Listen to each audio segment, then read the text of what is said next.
O Gambito da Rainha tem sido um dos temas mais debatidos no universo do cinema nas últimas semanas. Teve gente que amou, teve gente que não gostou, enfim, vários pontos de vista. E no vídeo de hoje eu vou contar para vocês qual é a minha opinião sobre essa série e também vou debater alguns pontos específicos. E caso você ainda não tenha assistido a série, não tem problema nenhum, porque neste vídeo eu não vou dar nenhum spoiler. E eu vou comentar sobre ela por dois pontos de vista. Um ponto de vista de alguém que é apaixonada por cinema, como vocês já devem ter percebido, porque frequentemente eu falo de cinema aqui no canal. E o outro ponto de vista é de jogadora de xadrez, enxadrista, que talvez nem todo mundo que me assiste por aqui saiba, mas eu já joguei vários torneios de xadrez e eu sou muito apaixonada pelo jogo. E por que eu estou falando isso? Basicamente porque o Gambito da Rainha é uma minissérie de 7 episódios que vai focar na trajetória de uma jovem enxadrista. E para quem não é muito ligado a esse mundo do xadrez, não tem problema nenhum, porque a série também foca em outros aspectos além do jogo. Mas é claro que ele é o elemento chave. Então, antes de contar a resenha da série para vocês, eu queria trazer algumas curiosidades. A primeira dela é que a série se chama O Gambito da Rainha porque esse é o nome de uma abertura no xadrez. E acabou virando até meme na internet por causa de um comentário de uma moça num grupo de filmes e séries que disse que achou que a série era o Gambito da Rainha. E eu vou deixar aqui ao lado o comentário porque eu achei muito engraçado.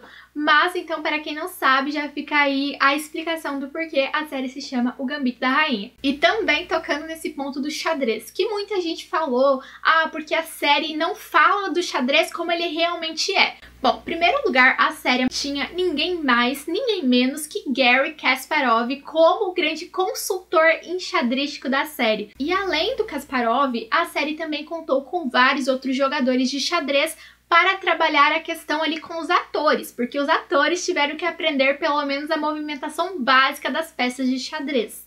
Além dessa parte do jogo, a série também contou com alguns consultores que eram técnicos de xadrez nos Estados Unidos, para que eles pudessem se ambientar em relação ao funcionamento dos torneios e em relação a como o próprio país via o esporte. E muitas das controvérsias acerca da série vieram também sobre o título, porque muitos jogadores de xadrez contestaram bastante, uma vez que no xadrez a gente não chama a peça de rainha, e sim de dama. Mas que eu, sinceramente, achei essa contestação uma bobagem, porque a série é uma ficção, e a ficção não tem nenhum compromisso com a realidade. Eu acho que isso que as pessoas precisam entender. Até porque, apesar do assunto principal da série ser o xadrez, ser a vida de uma enxadrista, não é só isso. Nós vamos ter vários outros temas.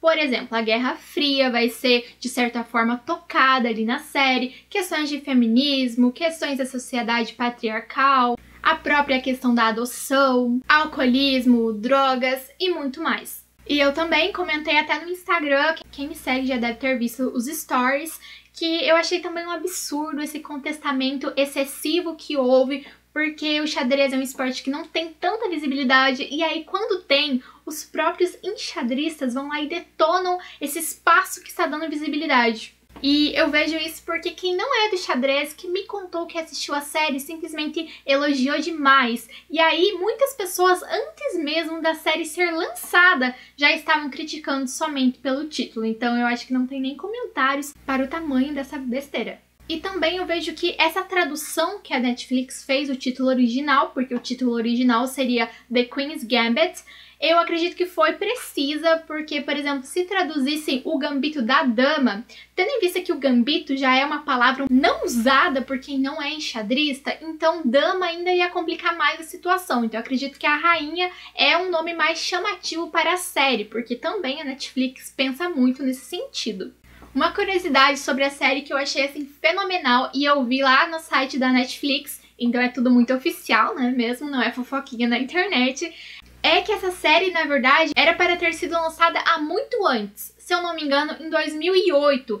E quem iria dirigir essa série era ninguém mais, ninguém menos que Heath Ledger, que é conhecido aí principalmente pelo seu papel como Coringa. No entanto, ele acabou falecendo e aí esse projeto da série ficou de lado. Mas olha só que legal se ela fosse dirigida por ele, né? E a série, na verdade, é baseada em um livro que leva o mesmo nome da série, que é do Walter Tevis. E eu já fiquei muito curiosa para ler o livro. Eu sempre gosto de ler o livro antes e depois assistir a adaptação cinematográfica, mas nesse caso eu não sabia. Eu descobri que havia um livro sobre a série somente depois que eu terminei de assistir. Porque quando eu começo a assistir, eu não procuro nada na internet sobre aquilo que eu estou assistindo até eu terminar, porque eu tenho muito medo de pegar spoiler e eu detesto. Então, somente após eu terminar é que eu fiz toda a minha pesquisa sobre a série. Nessa minissérie, nós vamos seguir a história da Elizabeth Harmon, que é uma órfã que, após o suicídio da sua mãe, acaba indo parar em um orfanato.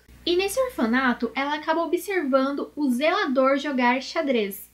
E aí, de tanto ela incomodar ele pedindo para que ele ensinasse a ela como que se joga, ele resolveu ensiná-la. E ela simplesmente se apaixonou pelo jogo e começou a jogar com ele, até que chega um momento que ela começa a vencer as partidas. E esse zelador, ele era um jogador muito básico de xadrez, então o que ele conseguiu ensinar para ela, ele ensinou. Só que esse zelador, ele percebe que ela aprende muito rápido, que ela joga muito bem, e aí ele acaba comunicando um sócio de um clube especializado em xadrez, que vai até lá, ele era um jogador um pouquinho melhor, e joga com a Elizabeth. E ao perder para ela, ele vê que realmente ela tem talento. E aí ele decide levar ela para a escola, na qual ela já chega fazendo uma simultânea, jogando com todos os alunos ao mesmo tempo.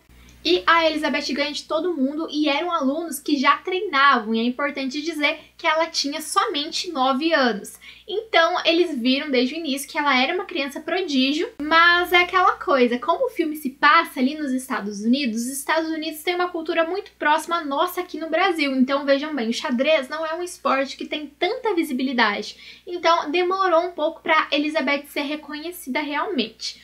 Foi somente alguns anos mais tarde, quando ela já estava ali com 13, 15 anos, que ela foi adotada. Inclusive, nesse ponto já bate outra questão, que é a questão da adoção. Porque na hora que a Elizabeth vai ser adotada, isso logo no início da série, as pessoas que querem adotá-la perguntam a idade. E a dona do orfanato mente dizendo que a Elizabeth tem 13. Não fica muito claro ali qual seria a real idade dela.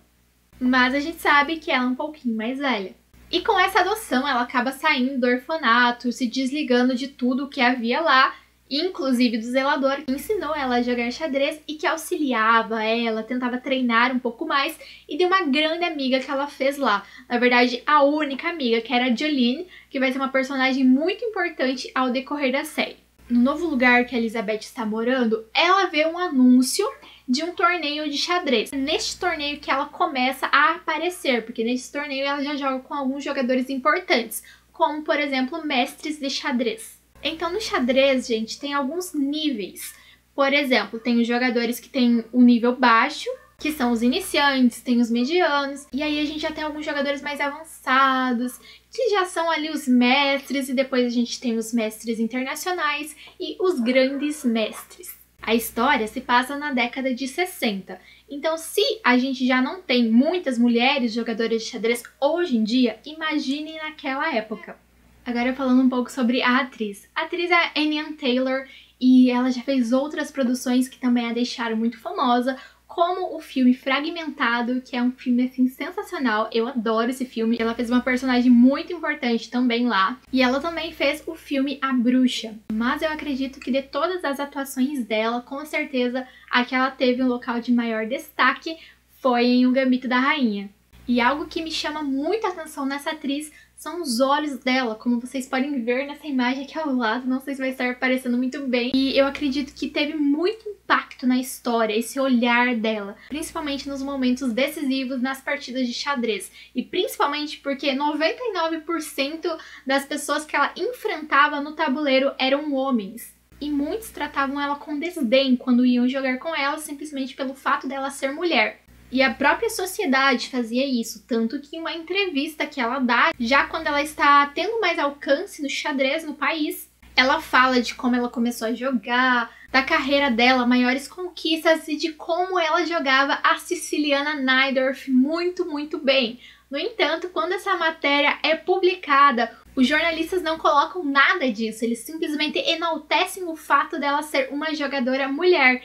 E ela fica bastante revoltada com isso, porque que de outros jogadores ninguém falava, ah, ele é homem. Ela fica realmente muito brava que ninguém focou em aspectos que ela queria que focassem, que eram a carreira e o jogo dela.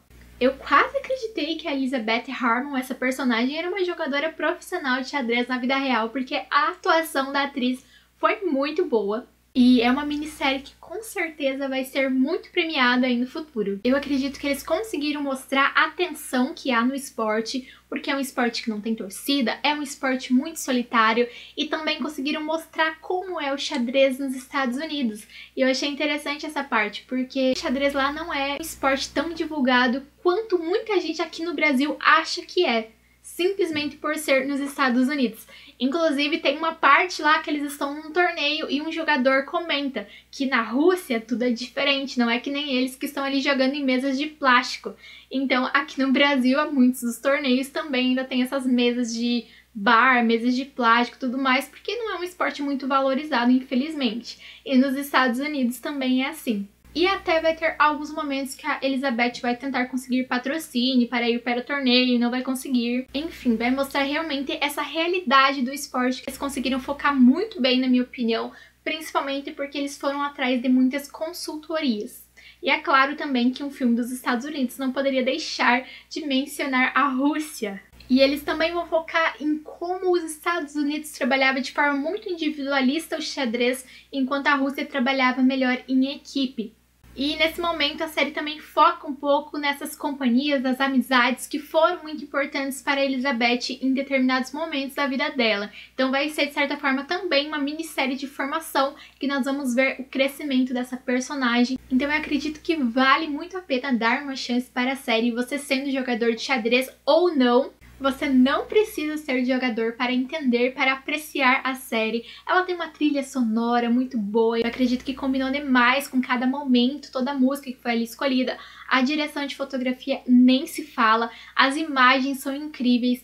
Tem uma cena da Elizabeth que quem assistiu provavelmente vai lembrar dela indo para a casa do Benny junto com ele de carro. Eles estão viajando. Aí vai aparecer o pôr do sol. Incrível, incrível. E vários momentos, porque jogadores de xadrez frequentemente viajam para vários lugares diferentes. A gente vai acompanhar essas cenas, essa filmagem, essa fotografia dos cenários que são muito, muito bonitas. E eu também me apaixonei pelos looks da Elizabeth, porque ela se veste de acordo com o lugar que ela está. Então, quando ela vai pra França, a gente vai ver ela de boina, a gente vai ver ela com os casacos, todos no estilo francês.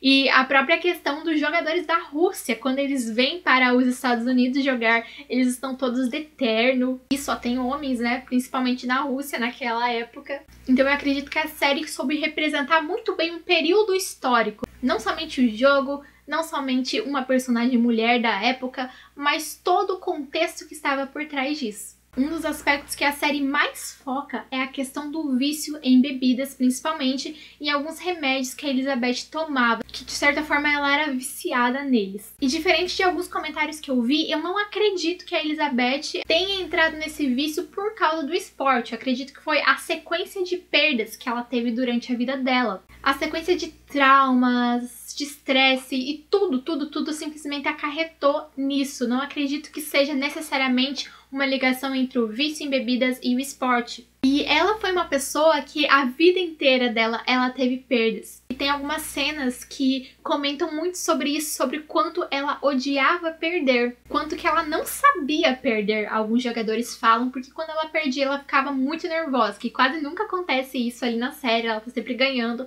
mas quando ela perdia, ela ficava devastada. E aí é uma certa ironia, porque como assim ela não conseguia perder, se ela tinha passado por tantas perdas? E aí naquela entrevista que ela está dando, que eu já mencionei pra vocês, a primeira, na verdade, grande entrevista que ela realmente aparece na mídia, ela comenta que ela adora o xadrez porque ele é um esporte individual e que caso ela erre, a única culpada é ela, que ela consegue ter controle sobre o jogo, sobre a situação, que é bem diferente da vida dela. Por mais que ela não fale que é diferente da vida dela, a gente consegue perceber que o tempo todo na vida dela, ela foi sendo jogada de um lado para o outro. Até porque quando ela é adotada, o pai dela, adotivo, logo vai embora de casa, ela fica somente com a mãe. Então, esse tempo inteiro ela foi sofrendo rejeições de um lado, rejeições de outra, vários problemas, coisas que estavam fora do controle dela enquanto uma criança e depois enquanto mais jovem. Mas no xadrez ela tinha esse controle. E é isso por hoje, gente. Só queria deixar a minha opinião, comentar o que eu achei sobre a série, comentar alguns pontos dela que eu achei muito interessante. Caso você tenha gostado do vídeo, não esqueça de curti-lo, não esqueça de se inscrever no canal se ainda não for inscrito e também ative as notificações. Se você já assistiu a série, comenta aí embaixo qual é a sua opinião sobre ela. Se você ainda não assistiu, me conta se você tem vontade de assistir ou não. E até a próxima!